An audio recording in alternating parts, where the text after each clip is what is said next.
कभी कभी हमें कुछ चीज़ों का भ्रम होता है। कई बार ऐसा होता है कि हमें जो दिखता है वास्तव में वैसा होता नहीं है, और जो हमें दिखता है हम उसे ही सच मान लेते हैं और उसके आधार पर सारे निर्णय लेते हैं। ऐसे लिए हुए निर्णय अक्सर गलत ही होते हैं और बाद में पछताने के अलावा हमारे पास कुछ और नहीं होता है। ये कहानी भी कुछ ऐसे ही भ्रम के बारे में है। एक दिन एक संत प्रातःकाल भ्रमण के हेतु से किसी समुद्र के तट पर पहुंचते हैं। संत का ध्यान वहां पर एक पुरुष पर गया। वह पुरुष एक स्त्री के गोद में सर रखकर सो रहा था। उस पुरुष के पास में एक शराब की खाली बोतल भी पड़ी हुई थी। ये सब देखकर संत ने सोचा कि ये पुरुष कितना विलासी और तामसिक है, जो कि सुबह सुबह शराब का सेवन करके एक स्त्री की गोद में सर रखकर प्रेमालाप कर रहा है। कुछ देर के बाद उस समुद्र से किसी मनुष्य की चिल्लाने की आवाजें आने लगी। वो मनुष्य समुद्र में डूब रहा था, इसीलिए वो बचाओ बचाओ ऐसे चिल्ला रहा था। उस संत ने ये सब देखा, फिर भी वो कुछ कर नहीं पाया क्योंकि उसे तैरना नहीं आता था। संत बिना कुछ बोले वहीं के वहीं खड़ा रहा और ये सब देखता रहा।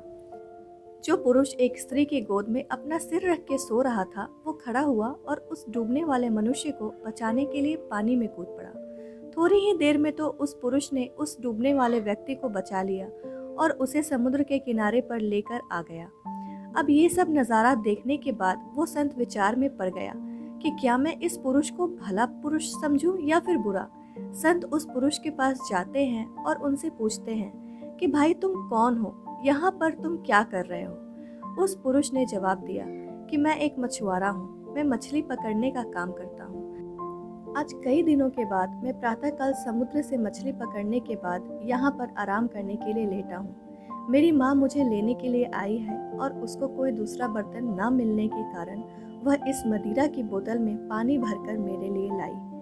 मैं कई दिनों की यात्रा से काफ़ी थक गया था और इस भोर के सुहाने मौसम में ये पानी पीकर अपनी थकान कम करने के लिए माँ की गोद में सो गया। ये सब सुनकर संत की आंखें नम हो जाती हैं। संत सोच रहा था कि मैंने जो कुछ भी देखा और उसका अंदाजा लगाया वो सब गलत था। वास्तविकता कुछ और ही थी। उसे अपने आप पर गुस्सा आता कि मैंने कैसे किसी के बारे में ऐसा घटिया सोचा। इसीलिए दोस्तों, हमें किसी भी निर्णय लेने से पहले उसके बारे में 100 बार सोचना चाहिए और अच्छे से सोच समझकर ही फैसला लेना चाहिए, क्योंकि कभी कभी हम फालतू के भ्रम में होते हैं और ऐसे भ्रम में आकर हम गलत फैसला ही कर लेते हैं। दोस्तों, हमें जो जैसा दिखता है वैसा होता नहीं है, उसका एक दूसरा पहलू भी हो सकता है, पर कभी कभी हम फालतू के भ्रम में आके गलत सोच लेते हैं। तो दोस्तों, ये छोटी सी कहानी अगर आपको पसंद आई हो तो लाइक शेयर ज़रूर करें। चैनल पे नए हो तो सब्सक्राइब करना बिल्कुल ना भूलें। और यहाँ तक वीडियो देखने के लिए आपका बहुत बहुत धन्यवाद।